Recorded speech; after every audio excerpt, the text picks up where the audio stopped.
ఏం దొరకంలేనందు, నువ్వేం భయపడకు. వాడికి నా ఫోన్ నెంబర్ కూడా ఇచ్చి వచ్చాను. వాడిని నమ్మొచ్చు. సరే వరుణ్, రేపు మాట్లాడతాను అని ఫోన్ కట్ చేసి వెళ్ళి శేఖర్ పక్కన కూర్చుంటుంది. సరే శేఖర్, ఇక లేట్ అయిపోతుంది, ఇంటికి వెళ్దాం.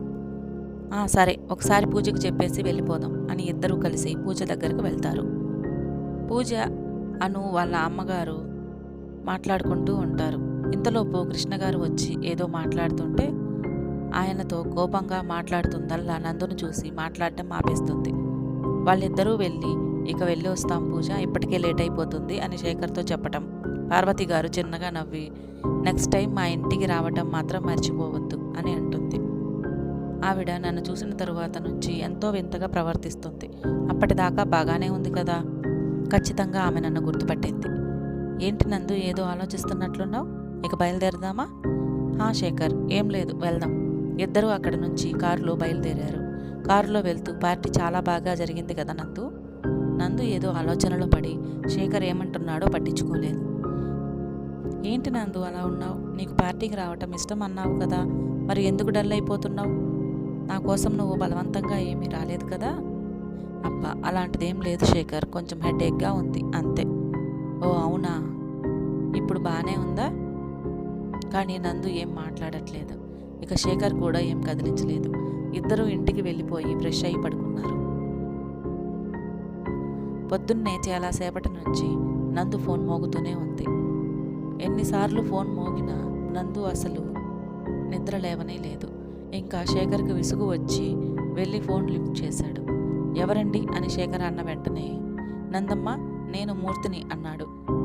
శేఖర్ ఒక్కసారిగా షాక్ అయ్యి, ఏంటి మూర్తినా అనేసరికి నందు మేల్కొని వెంటనే ఫోన్ తీసుకుంటుంది. నందు ఫోన్ తీసుకుని రాంగ్ నెంబర్ అండి అని పెట్టేసి ఏం తెలియనట్టు పడుకుంటుంది.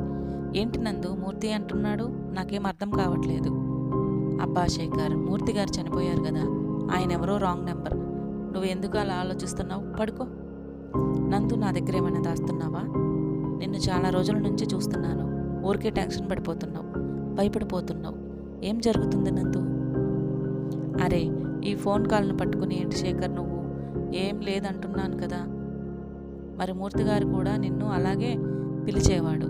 ఎన్నో ఏళ్ల నుంచి నా దగ్గర పనిచేస్తున్నాడు మూర్తి. ఆయన గొంతు నేను గుర్తుపట్టలేనా? ఎందుకు నందు నా దగ్గర దాస్తున్నావు? మూర్తి చనిపోలేదు, బతికే ఉన్నాడు. తన గొంతు నేను గుర్తుపట్టగలను. నందుకి అర్థమైపోయింది, శేఖర్కి తెలిసిపోయిందని. తనకి ఎలా చెప్పి నమ్మించాలో అర్థం కాలేదు. మూర్తిగారు బ్రతికి ఉన్నారని ఈ విషయం నీకు తెలుసు కదా, మరి నాకెందుకు చెప్పలేదు? ఏంటి నందు, ఏం మాట్లాడుతున్నావు? అలా సైలెంట్గా కూర్చుంటావేంటి? ఎందుకు ప్రతిదీ దయాలని చూస్తుంటున్నావు అని గట్టిగా అరిచాడు. నందు అప్పటికి కూడా ఏం మాట్లాడకుండా సైలెంట్గా కూర్చుంది. నందు అలా సైలెంట్గా కూర్చునేసరికి శేఖర్కి చాలా కోపం వచ్చి, నేను నీతో మాట్లాడాలనుకుంటున్నాను. నందు, ఎందుకు అలా సైలెంట్గా కూర్చుంటున్నావు? నందు ఇక ఉండబట్టలేక, ఎందుకంటే మహిధర్ మూర్తి గారిని చంపేస్తారు కాబట్టి అని గట్టిగా అరిచింది. నీనా నువ్వా దాస్తుంది? ఆ మహిధర్ ఎలాంటి వాడో, నువ్వు ఎలాంటి వాడివో నాకు తెలుసు. ఆ రోజు మీరు మాట్లాడుకుంటుంది నేను వినలేదు అనుకుంటున్నావా? ఆ చిన్న ఫైల్ కోసం మీ ఇద్దరు కలిసి ఆయన్ని చంపాలని చూశారు. నువ్వు ఎంత మూర్ఖుడివి శేఖర్. నీకు ప్రతి ఒక్క విషయం తెలుసు, కానీ నేను ఏమి అడిగినా సరే నాకేం తెలియదు అని దాటేస్తూ ఉంటావు. నిజం నందు, నాకు అసలు ఆ ఫైల్ గురించి ఏమీ తెలియదు. నువ్వు ఆఫీసులో జాయిన్ అవ్వకముందు అయినా సరే ఆయన ప్రతిసారి వస్తూ నాతో మాట్లాడుతూ ఉంటాడు. ప్రతి విషయం నాతో చెప్తుంటాడు. అలాగే ఈ విషయం కూడా. అంతేగాని ఆ ఫైల్ ఏమిటో, దానిలో ఏముందో నాకు తెలియదు. ఇప్పుడు నీ నాటకాలు అన్నీ ఆపు. నన్ను ఫూల్ చేయాలని చూడకు. నందు కోపంలో, మా నాన్నను చంపింది కూడా నువ్వే కదా అని నోరు జారింది. శేఖర్ అలా బొమ్మలా నుంచుండిపోయాడు. నందు ఏడుస్తూ అక్కడి నుంచి వెళ్ళిపోతుంది. నందు వెళ్తుండగా వరుణ్ ఫోన్ చేసి, ఆ పిఏని కలవటానికి వెళ్తున్నాను, వచ్చి పికప్ చేసుకోమంటావా?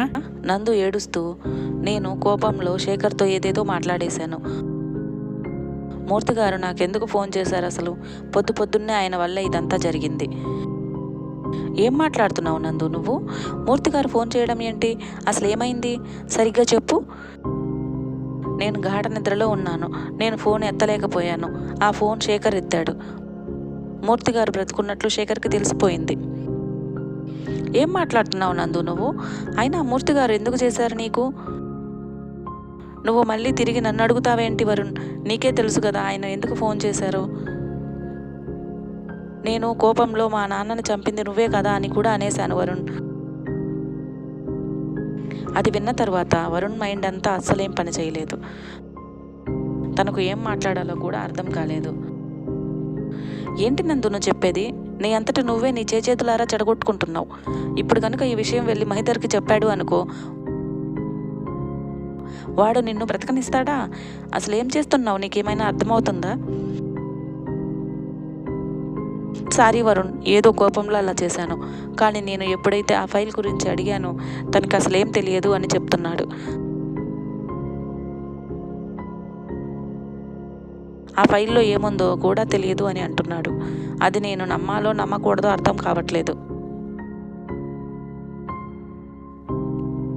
సరే, మనం ఏదో ఒకటి చేద్దాం. నువ్వు ఇప్పుడు ఎక్కడున్నావు? రోడ్డు మీద ఉన్నాను. ఇప్పుడే నిన్ను కలవడానికి వస్తున్నాను. సరే, జాగ్రత్తగా రా అని చెప్పేసి ఫోన్ పెట్టేస్తాడు. నందుకి ఈ విషయం తెలుసు అని శేఖర్కి తెలిసిపోయింది. ఈ విషయం కనుక మహిధర్కి తెలిస్తే ఇంతకీ నందు పరిస్థితి ఏమిటి? మూర్తి గారు నందుకు ఎందుకు ఫోన్ చేశారు? నెక్స్ట్ ఎపిసోడ్లో తెలుసుకుందాం.